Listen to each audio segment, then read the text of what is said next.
What's up, everybody? Well, if you've been following me for the past month or so, I've been doing a Wes Craven review series, and being that there was 2 Hills Have Eyes films, and I had never talked about the 2 remake films, I wanted to do a little detour, do reviews on those, and now I want to do a ranking on all 4 of the Hills Have Eyes films. So the 2 Wes Craven films, as well as the remake and its sequel in 2006 and 2007. So, very different movies, very different as far as what works and what does not work, and I can imagine as horror fans, we all have very passionate opinions about what things go where.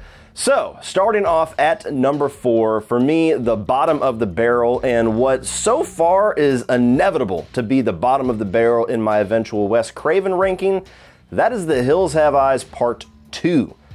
Holy shit, this movie is garbage. I mean, I've never watched a Wes Craven film that just felt like he was a director for hire, that felt like he just sat behind the camera and was just like, yeah, do whatever the fuck you want. This historically was a movie that he took just to have a paycheck, because his films that he was trying to get made after this, before Nightmare on Elm Street hit, was not really financially succeeding the way that he had hoped, and so he took this because the studio wanted to capitalize on the success of the first film, wanted to do a sequel, and he did it just so he can get a paycheck, and it shows. He did not give a flying fuck. It does not help that the studio actually shut down production when the movie was only about 2/3 of the way shot because they felt they were spending too much money on it. And so eventually, after A Nightmare on Elm Street hit big in 1984, they decided to go back to the drawing board, recut this movie together, and rather than finish the movie, they just used the 2/3 amount that was shot and put a bunch of flashbacks in it to pad out the other third of the runtime. The movie, the story, the characters, the way that it's shot, especially the way that it's lit, is just terrible all the way around. You have this weird story where Ruby, the surviving cannibal daughter, who was the innocent one in the first film, is now married to one of the surviving victims of the first film, which is just fucking weird. The cannibals that are in this are just there to kill people and throw them down a mine shaft. That's actually the narrative reason that we are given in the movie.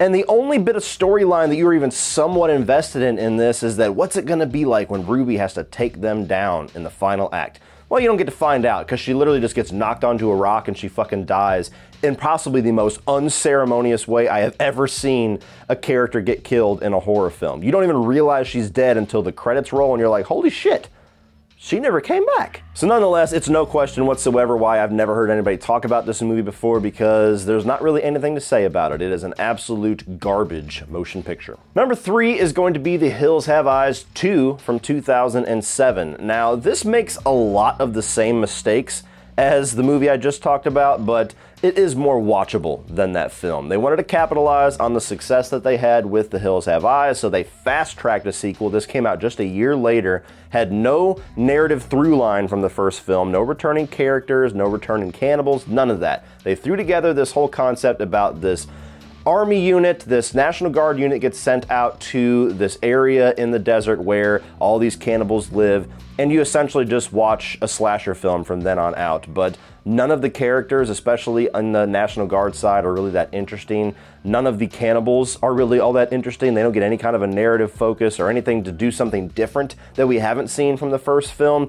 I think Derek Mears' character is kind of visually cool because he's got like this rock-like skin and he hides on walls and shit, but other than that, for a film that is just going for the kills aren't really all that interesting or all that satisfying for a slasher fan. Could have gone a lot farther. The first film that they are following up did a lot better job with that.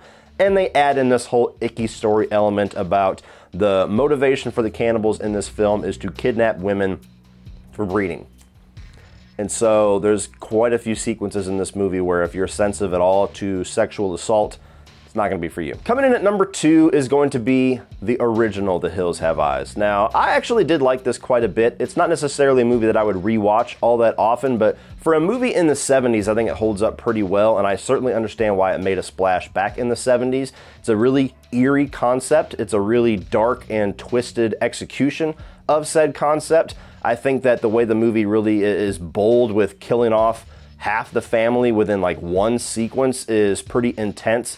And it does do a pretty valid attempt at trying to make some kind of a commentary on the nature of humanity and the push to violence, and how much does it really take for you to get onto the same mental level as the people that are brutalizing against you and your family. Where it kind of slides away from executing that concept perfectly to me is that I just don't see any version of this type of storyline where you have these rapist cannibals that are attacking and murdering your family ever conveying the whole moral ambiguity of the main characters, because you're always going to champion them getting revenge on those brutal people. There's never going to be a point where they're bashing skulls in and you're like, oh, they've lost themselves, they're going too far. No, you're like, hit him again, hit that motherfucker again. Take whatever weapon he's using, use it on him, kick him in his fucking gut, piss on him and walk away.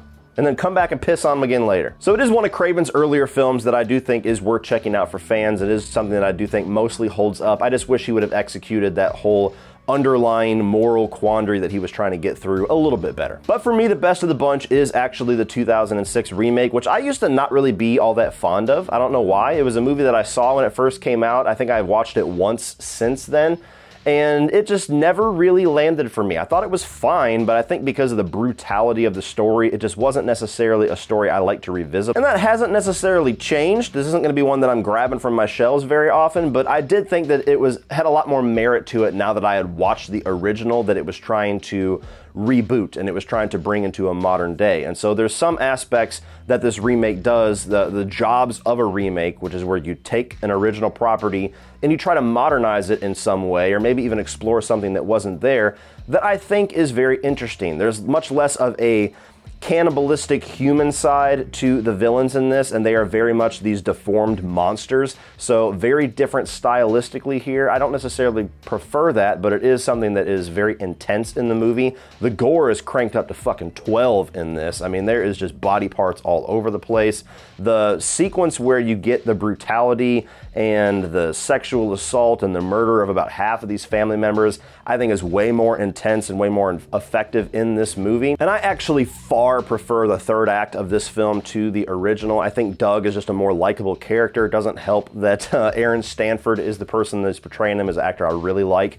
But the third act brutality, I think, is more satisfying here. And I don't think the movie is as focused on that whole moral quandary of, is he going too far? Has he become as brutal as them? I don't think this movie focuses on that one so much. It kind of focuses more on people getting ostracized from society and everything like that. A little bit more of a political edge to it. And I think it works a little bit better in that context. So all in all, this is not necessarily one of my favorite films ever. None of these movies are. But as far as the four here that we are talking about, I do think that the 2006 remake is number one. So what do you guys think of The Hills Have Eyes? Are you a fan of any of these films? Is this something that you actually think could have been a franchise, but they fucked it up at number two both times that they have done this franchise? Let me know your thoughts down below, guys, and we will talk about it. Also, please subscribe if you are a Wes Craven fan, because I'm getting ready to drop my review of The People Under the Stairs. You might actually see that review before you see this ranking. I'm not sure yet, but we are at that point. We're going to be at Vampire in Brooklyn here very soon. And then we got about 4 or 5 movies left, and we're going to be doing our huge Wes Craven ranking of all of his directed films. So if you're a fan of Wes Craven, don't miss out on any of that. Hit that subscribe button. And I've reviewed and ranked a lot of other horror franchises. So even if you're just a horror fan, tons of stuff on this channel that you will like to go back to in all of my backlog and check all of that out. So thank you for watching once again. And as always, remember, opinions are like assholes, but that doesn't mean that you have to be.